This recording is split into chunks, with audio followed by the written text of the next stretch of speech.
السلام علیکم ناظرین، سیاست کی خبروں میں آپ سب کا استقبال ہے۔ مجاہد آزادی راجہ مہندر پرتاپ کا علی گڑھ مسلم یونیورسٹی کیمپس میں یوم پیدائش منانے کے لیے بی جے پی کے منصوبوں پر آج تنازع چھڑ گیا، جس میں اس کے وائس چانسلر نے فرقے وارانہ کشیدگی کے ممکنہ خطرے کے تعلق سے متنبہ کیا۔ زعفرانی پارٹی نے اپنے اقدام کی مدافعت کی۔ غیر بی جے پی جماعتوں B S P, S P اور این سی پی نے بھی اپنے آئندہ دوشنبے کو مجوزہ یادگاری تقریب کے ممکنہ نتائج و عواقب پر گہری تشویش ظاہر کی، جس کے ساتھ علی گڑھ مسلم یونیورسٹی کیمپس میں ایک ریلی اور مظاہرے کا اہتمام بھی ہوگا۔ مقامی اور اتر پردیش کے ریاستی بی جے پی قائدین چونکہ اپنے منصوبوں پر قائم ہیں، اس لیے اے ایم یو ٹیچرز ایسوسی ایشن نے بھی کیمپس کو سیاسی رنگ دیے جانے پر اپنی فکر مندی کا اظہار کیا ہے۔ وائس چانسلر نے آج مرکزی وزیر فروغ انسانی مسائل اسمرتی ایرانی کو ایک مکتوب روانہ کرتے ہوئے خبردار کیا کہ اگر بی جے پی یونیورسٹی کے احاطے میں مجاہد آزادی راجہ مہندر پرتاپ کی یوم پیدائش تقاریب منائے گی تو فرقے وارانہ کشیدگی پیدا ہوگی۔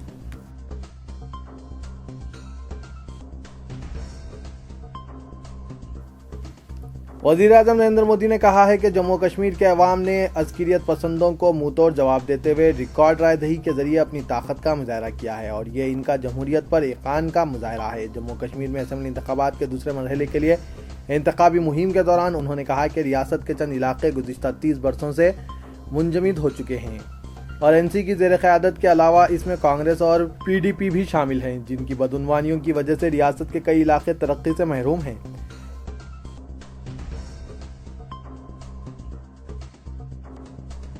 ممبئی کے مضافات کلیان کا ایک 23 سالہ نوجوان عارف مجید، جس کے بارے میں شبہ تھا کہ وہ ملک شام میں ISIS کی جانب سے لڑتے ہوئے مارا گیا ہے، کل ممبئی واپس ہوتے ہی قومی تحقیقاتی ادارے نے حراست میں لے کر پوچھ تاچھ کی ہے۔ جاریہ سال ماہ مئی میں کلیان ٹاؤن کے 4 نوجوانوں عارف مجید، شاہین، فہد شیخ اور امان مشرق وسطی میں مقدس مقامات کا دورہ کرنے کے لیے ہندوستان سے روانہ ہوئے تھے۔ بعد ازاں وہ لاپتہ ہو گئے۔ ان پر یہ شبہ تھا کہ مشرق وسطی کے عسکریت پسند group Islamic state of Iraq Syria میں شمولیت اختیار کر لی ہوگی۔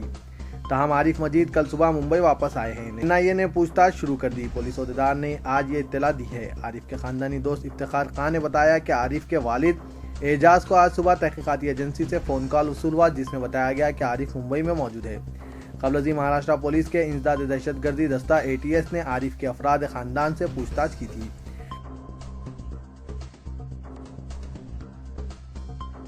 تاریخی شہر حیدرآباد 2015 میں دنیا کا دوسرا بہترین مقام بن جائے گا۔ 2015 میں جب جائزہ لیا جائے گا تو حیدرآباد دنیا بھر میں دوسرے نمبر پر رہے گا۔ ایک بین الاقوامی سفری اشاعت میں یہ پیش قیاسی کی گئی ہے۔ نیشنل جیوگرافک کے سفری میگزین میں شائع سالانہ گائیڈ میں کہا گیا ہے کہ امریکہ میں سان فرانسسکو 2015 میں دنیا کا سب سے بہترین مقام بن جائے گا اور دنیا کے 20 بہترین مقامات میں حیدرآباد دوسرے مقام پر رہے گا۔ دسمبر 2014 جنوری 2015 کے شمارہ میں اس میگزین نے تاریخی شہر حیدرآباد کو 20 بہترین مقامات کی فہرست میں دوسرے مقام پر رکھا ہے۔ اس فہرست میں سوئٹزرلینڈ کا شہر زیرماٹ، امریکہ میں واشنگٹن ڈی سی کا نیشنل مال، جاپان کا مقام کویاسان بھی شامل ہے۔ میگزین میں کہا گیا ہے کہ حیدرآباد شہر کبھی دنیا کے دولت مند ترین افراد میں شامل آصف سابق نواب میر عثمان علی خان کا مسکن تھا۔ کہا گیا ہے کہ اس شہر کا شاعرانہ ماضی جنوب مشرقی ہندوستان کے شہر کو اہمیت دلانے میں نمایاں ہے۔ میگزین میں کہا گیا ہے کہ حیدرآباد کس طرح سے اب کئی عالمی IT برانڈز، بے مثال تاج فلک نما پیلیس، ایرانی ہوٹلوں، 5ویں نسل کے موتیوں کے بیوپاریاں اور دیگر شعبوں کی کشش کے ساتھ توجہ کا مرکز بن گیا ہے۔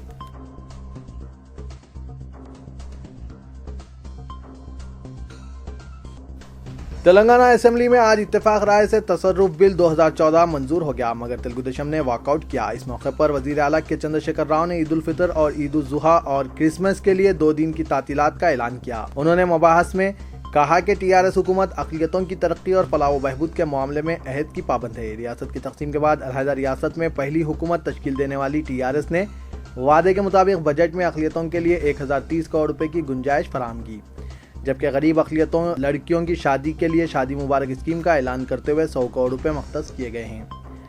انہوں نے کہا کہ حکومت وقف جائیدادوں کے تحفظ اور اس کی نگہداشت کے لیے سنجیدہ کام کرے گی۔ ان جائیدادوں کی بے قاعدگیوں کی تحقیقات کرنے کے لیے ایوان کی کمیٹی تشکیل دی جائے گی اور بہت جلد وقف ٹریبونل جج کا تقرر کیا جائے گا۔ چیف منسٹر نے کہا کہ اب تک عید الفطر، عید الاضحیٰ اور کرسمس کے موقع پر صرف 1 دن کی سرکاری تعطیل کا اعلان کیا جاتا تھا، لیکن TRS حکومت نے اقلیتوں کی سہولت کے لیے 2 دن کی سرکاری تعطیل دینے کا فیصلہ کیا ہے۔ تاہم اس کے بدلے 3 دوسرے ہفتوں کی تعطیلات میں کام کرنا پڑے گا۔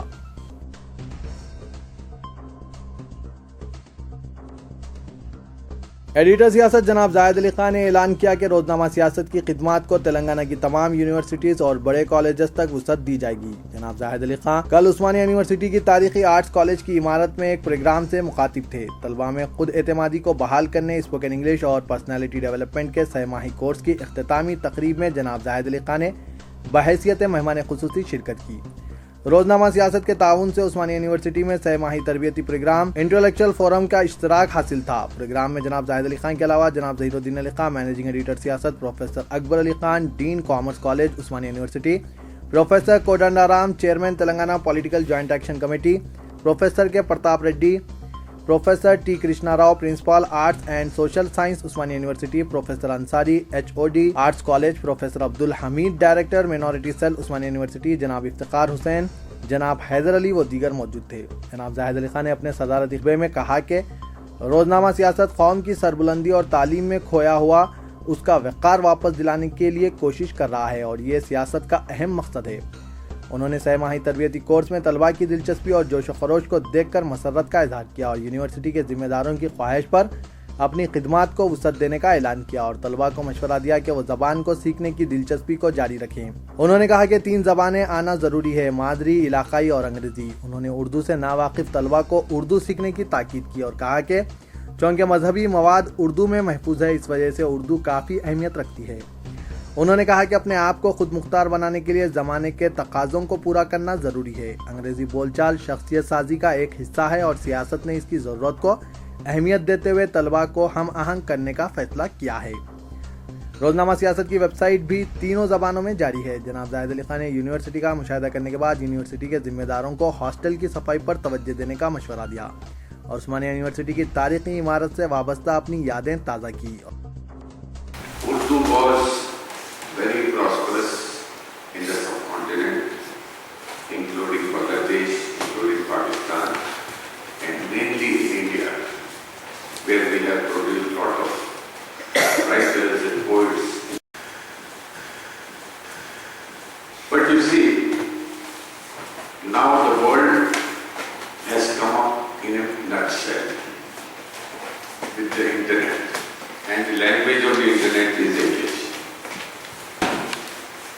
We have got our website, Siyasat website, which is in 3 languages, 2 languages, 3 languages.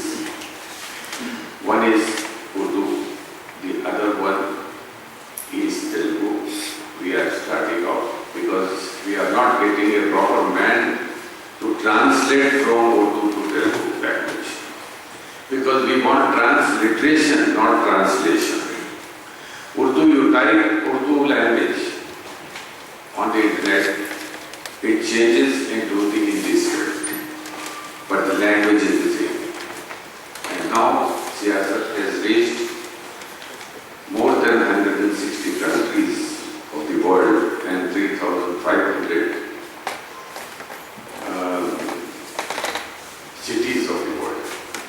The largest among them is USA. We have got many people who stay in USA who read Siyasat daily, and it comes to about 280,000 people every month to see the Siyasat on the website. So it has become a very popular item for the Siyasat because of all the 3 languages. حکومت تلنگانہ تامل ناڈو اور کرناٹک کے خطوط پر مسلمانوں کو بہر صورت 12% تحفظات کی فراہمی کی پابند ہے۔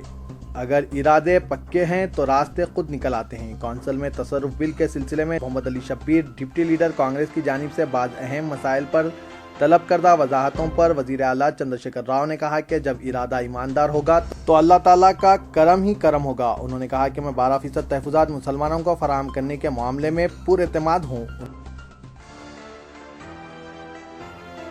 وزیر اعلیٰ کے چندر شیکھر راؤ نے حیدرآباد کے سابق فرمان روا آصف صابر نواب میر عثمان علی خان کو سیکولر اور عظیم حکمراں قرار دیا۔ قانون ساز کونسل میں خطاب کرتے ہوئے انہوں نے کہا کہ آصف صابر وہ پہلے حکمراں تھے جنہوں نے بادشاہ ہونے کے باوجود اپنی مملکت میں آزاد عدلیہ کی بنیاد رکھی اور حیدرآباد میں ملک کا پہلا ہائی کورٹ قائم کیا۔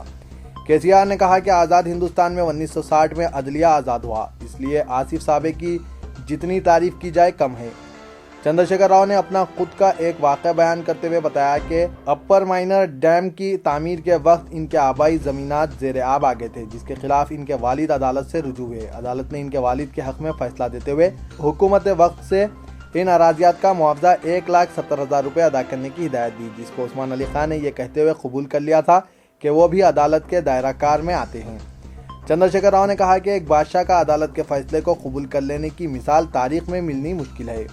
انہوں نے کہا کہ دوسرے علاقے کے لوگ کسی آبی پروجیکٹ کی تعمیر کے لیے غیر ملکی شخص کی یاد میں تقریب منعقد کر سکتے ہیں، تو Nizam Sagar, Osmania hospital, Gandhi hospital, high court اور قانون ساز اسمبلی و کونسل کی عمارتیں بنانے والے نظام کو کیوں نظر انداز کیا جائے۔